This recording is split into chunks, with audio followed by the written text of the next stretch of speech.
আচ্ছা, এই এক্সেল শিটের আমরা যদি এই ডিসপ্লেতে যে বিষয়গুলো আমরা দেখছি এইগুলোর যদি বর্ণনা করি, তাহলে শুরুতে দেখো এখানে অনেক কিছু টুল আছে উপরে।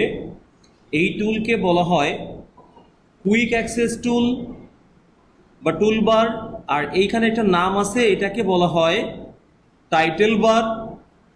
এখানে কিছু মেনু আছে, এই মেনুগুলোকে বলা হয় মেনু বার। আর প্রত্যেকটা মেনুর অধীনে কিছু রিবন আছে, এখানে কাজ করতে হয়। আর এই যে আর একটা বার আছে নিচে, এটাকে বলা হয় ফাংশন বার। ঠিক আছে, তাহলে তোমরা বলো তো দেখি, এই কর্নারের দিকে যে বারটা, এই বারটাকে কি বলা হয়? Quick access toolbar. কি বলা হয়? Quick access toolbar. আর যেখানে উপরে সবচেয়ে উপরে যেখানে ফাইলটির নাম লেখা থাকে সেটাকে কি বলে? কি বার বলে? Title bar. Okay, title bar. এরপরে এখানে কতগুলো আমরা ইংলিশ ওয়ার্ড লেখা দেখছি, home, insert, page layout, formulas, data, এগুলোকে কি বলে? কি বার? Menu bar. কি বলে? আর প্রত্যেকটা মেনুর অধীনে কিন্তু দেখো আরো অসংখ্য কি অপশন রয়েছে, তাই না? বা কমেন্ট রয়েছে, তাই তো? আর সবচেয়ে নিচে এই ফাংশন অফ এক্স লেখা যেটা, এটাকে বলে কি? ফর্মুলা বার। কি বলে? ফর্মুলা বার। ওকে, এইবার তোমাদের কাছে আমার প্রশ্ন, এই A B C D E এইগুলো দ্বারা কি বোঝায়? তুমি বলো, কর্নারে দেখি, তুমি তো প্র্যাকটিস করে আসছো, বলো এগুলোকে কি, এটাকে কি বলে? কলাম বলে।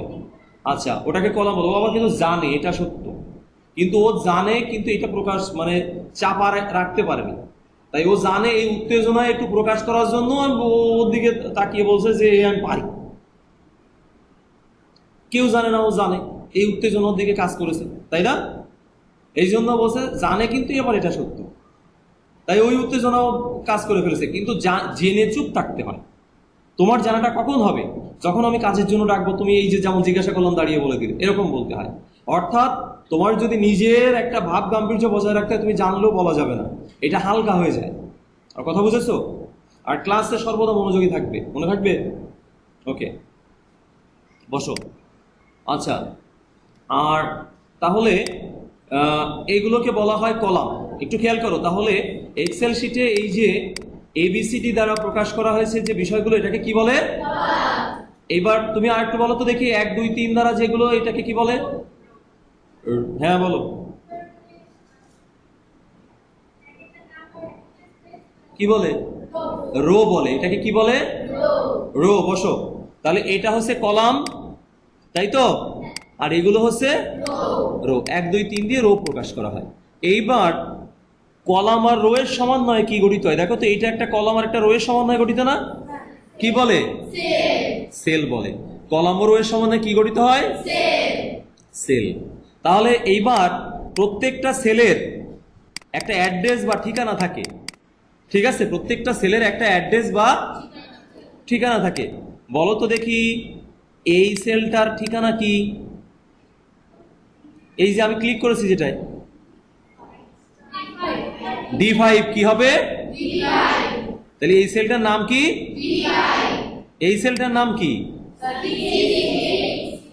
এই দেখো এখানে লেখা উঠছে, দেখছো কত নম্বর সেল? আচ্ছা, এইটার নাম কি? এইটার নাম কি? B7। তোমরা তো ভালো পারো, দেখেছো কত সুন্দর পারো।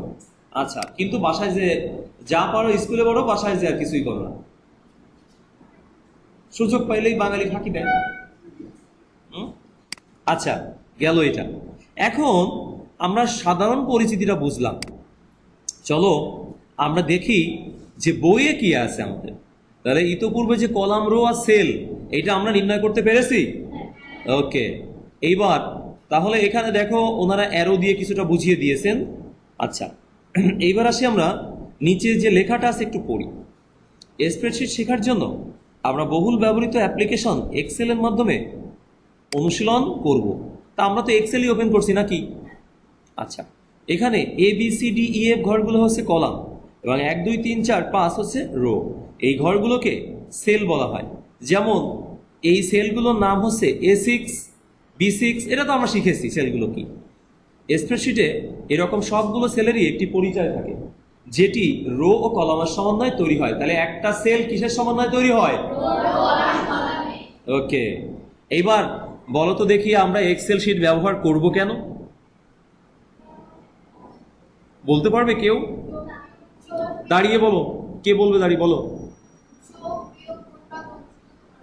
এছাড়া আর কিছু করা যায় না?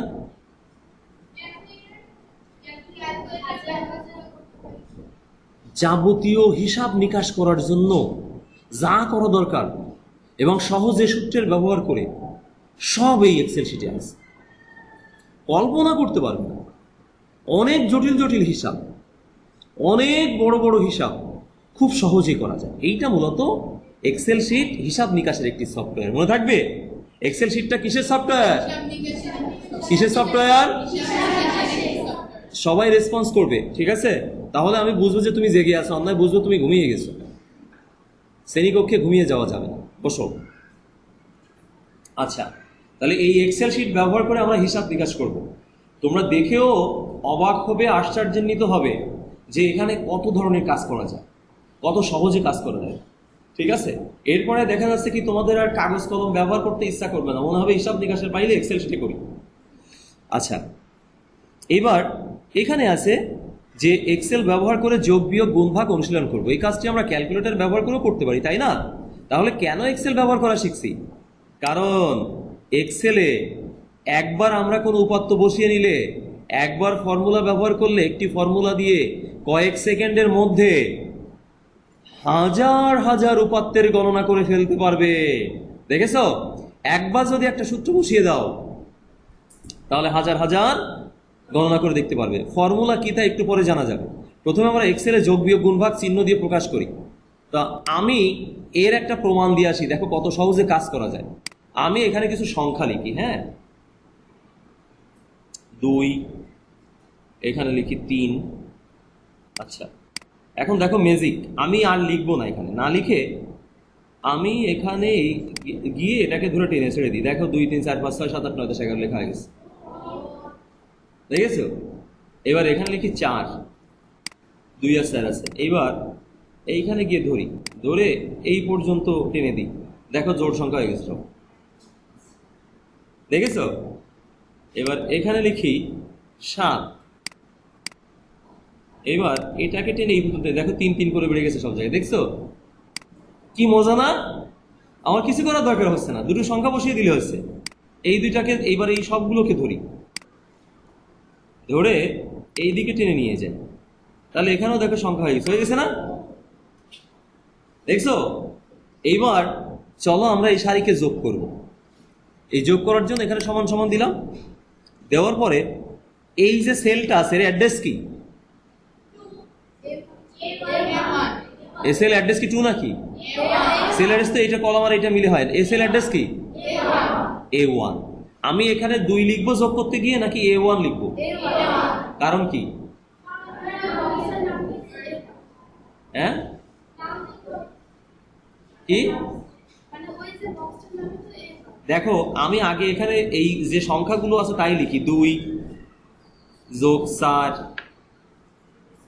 যোগ 6 যোগ 8 যোগ 10, হ্যাঁ, দিয়ে এটাকে এন্টার করে দিলাম, যোগ হয়ে গেছে না? আর এইখানে গিয়ে সমান সমান দিয়ে আমি এই সেল অ্যাড্রেস দিই, A2 যোগ B2 যোগ C2 যোগ D2 যোগ E2 যোগ F2, হ্যাঁ। এবার এন্টার প্রেস করি, দেখো এখানেও কিন্তু যোগফল হয়েছে, তাই না? এখন আমি মনে করো আমার এটা ভুল হয়ে গেছে, এখানে 2, 4, 6, 8, 10 জায়গায় এই 2 এর জায়গায় মনে করো 6 হবে, আমি 2 এর জায়গায় 6 লিখলাম, আমার যোগফলে কোনো পরিবর্তন হয়েছে? তাহলে যোগটা কি ঠিক আছে না ভুল? কি করে ঠিক? যোগ করতো, তুমি যোগ করো তো দেখি এটা 30 হয় কিনা। এইবার এখানে ভুল করে 3 দিয়ে ফেলেছি আমি, এখানে আছে কত? এখন 3 এর জায়গায় 5 হবে, আমি এখানে 5 লিখে দিলাম, দিয়ে দেখো তো এটা অটো যোগ হয়ে গেছে কিনা, 78 80 হয়ে গেছে কিনা, দেখো তো এখানে কি হচ্ছে না। কারণ কি? কারণ এটা কনস্ট্যান্ট মান হয়ে গেছে, কারণ এগুলো মান যা আছে আমি তাই লিখে দিয়েছি, তাই লিখে যোগ করেছি। ঠিক আছে, অর্থাৎ বোঝাচ্ছে কি, এই ঘরের গুলোর মধ্যে যে নাম্বার থাকবে তাই লিখে যদি যোগ করো তাহলে তো ওই নাম্বারের পরিবর্তন হবে না। কিন্তু তা না করে আমি যদি ঘরটাকেই চিনাই দিই, এবার ওই ঘরের মধ্যে আমি যে সংখ্যাই দিই না কেন সেই অনুসারে যোগ হবে। বোঝনি? আবারও বলি, এই ঘরগুলোর মধ্যে তো আমি লিখেছিলাম এখানে 2 ছিল, আর এই যোগের ক্ষেত্রে গিয়ে আমি ওই যে সংখ্যাগুলো আছে শুধু তাই দেখাইছিলাম। তার মানে এই ঘরের মধ্যে তোমরা আছো না। এখন ধরো আমি তোমাদের যোগ করে একটা যোগফল দিলাম, কালকে যখন তোমরা আসবে এই ক্লাসরুমে তখন তো আবার সবাই নাও আসতে পারো, তাহলে আজকের যোগফলের সাথে কালকের যোগফল কি ঠিক থাকবে? কিন্তু আমি যদি তা না বুঝিয়ে আমি যদি দেই যে 106 নম্বর রুমে যারা ঢুকবে তাদের যোগফলটা কাউন্ট করবে, এক্সেলে চিনাই দিলাম, তাহলে আজকে তোমরা যা এসেছো 106 নম্বরে যারা আছে ও স্বয়ংক্রিয়ভাবে গুণে দেখাই দিল রুম। কালকে যদি আবার কয়েকজন কম আসে তাহলে আবার গুণের যে কয়জন আসবে তাই দেখাই দেবে। কিন্তু আমি যদি শুধু আজকের সংখ্যাগুলোকে যোগ করে করে বসাই দিতাম তাহলে তার কালকে পরিবর্তন হতো না। তাই এখানে আমরা করব কি, ঘরের মধ্যে যে ভ্যালু আছে সেগুলোকে না ধরে ঘরটাকেই যদি চিনিয়ে দেই যোগ করার সময় বা গুণ করার সময়, কোনো কাজ করার সময়, তাহলে ওই ঘরের মধ্যে আমি যা লিখি না কেন ও তাই যোগ করে দেবো। তাই হচ্ছে না? দেখো তো, এই দেখো এই 7-এর জায়গায় এখানে আছে কত? 80। এবার এই 7-এর জায়গায় আমি যদি 10 লিখে দেই, এবার তাহলে 3 বেড়ে যাবে না? হবে কত? 83। এই দেখো স্বয়ংক্রিয়ভাবে 83 হয়ে গেছে। এর কারণ কি, আমি এখানে শুধু ঘরগুলো চিনিয়েছি। এবার ঘরের মধ্যে তুমি যা পাল্টাও তাতে সমস্যা নেই, ঘরগুলোকেই যোগ করতেছি। এবার যোগ করার সময় দেখছি ঘরের মধ্যে কি আছে তাই। কিন্তু এইখানে যদি আমি 8 বাড়িয়ে 10 করে দেই তাহলে কি পরিবর্তন হচ্ছে? কারণ কি, এখানে আমি শুধু সংখ্যাগুলো নিয়েছি। এই জন্য এক্সেলে কাজ করার সময় আমরা ঘরগুলো নিয়েই কাজ করব। এবার আর একটা মজার বিষয় দেখো, এইখানে যোগ হয়ে গেছে না, এবার এখানে সেই প্লাস চিহ্ন ধরে আমি টেনে নিয়ে যদি এখানে ছেড়ে দেই, দেখো সবগুলো যোগ হয়ে গেছে। তাহলে সেকেন্ডের মধ্যে এরকম যদি কোটি কোটি যোগও থাকতো হয়ে যেত না? হ্যাঁ, বুঝতে পেরেছো? অনেক মজার ব্যাপার না? কে কষ্ট করতে চায় পৃথিবীতে? এই হচ্ছে মূলত আমাদের যোগ, স্প্রেডশিটে যোগ করার নিয়ম। বুঝতে পেরেছো সবাই? বাসায় গিয়ে প্র্যাকটিস করবে তো? কার কার ল্যাপটপ আছে?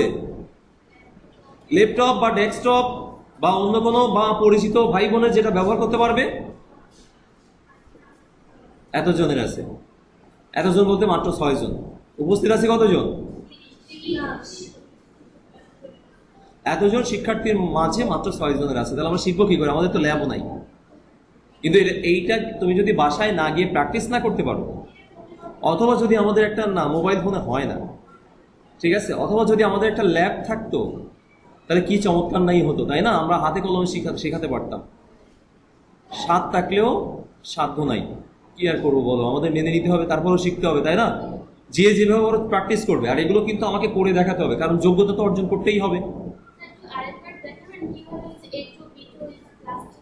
আমাদের ঘন্টা পড়ে গেছে না, পরবর্তী ক্লাসে সময় নষ্ট করা যাবে না।